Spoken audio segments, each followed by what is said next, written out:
अब त थाकी पनि सके।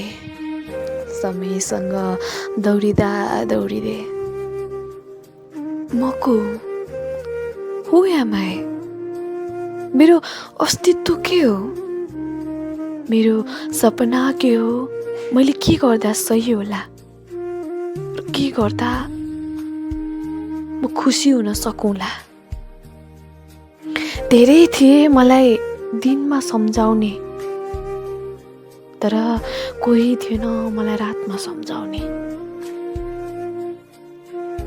जब म अन्धेरोमा आफ्नो बोझिलो आत्मा आफ्नै काँधमा बिसाई, बोझिलो शिरलाई आफ्नै काँधमा बिसाई एक डल्लो परेक कुनामा बसेर आफूले आफूलाई प्रश्नविहीन बनाएकी छु।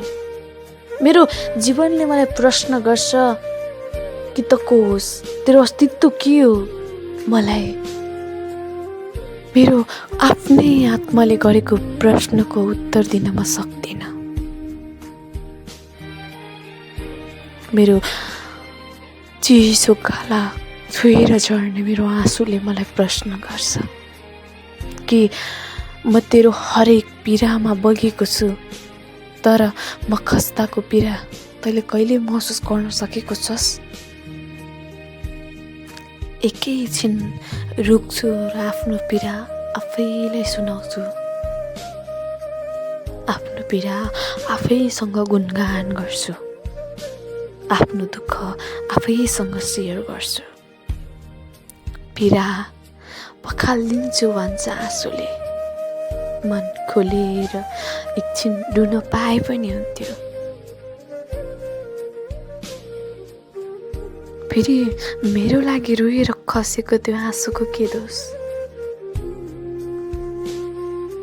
कुनै दिन म आफैलाई सोध्छु कि म को हो?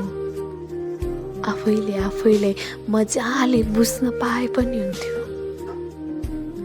भारी छ मेरो मनहरू, घरुङ्गो छन् मेरा पाइलाहरू। यी सबैलाई छोडेर एकचोटि आकाशको बादलमाथि हराउन पाए पनि हुन्थ्यो। तर के गर्नु, त्यो कुनै वातावरणै छैन। जस्तै पीडामा गाली दिए पनि मेरै आमाको गाली मिठो। बरु एकपटक त्यही गाली सुन्न पाए नै हुन्थ्यो।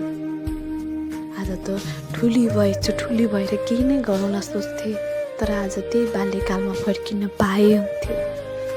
आमा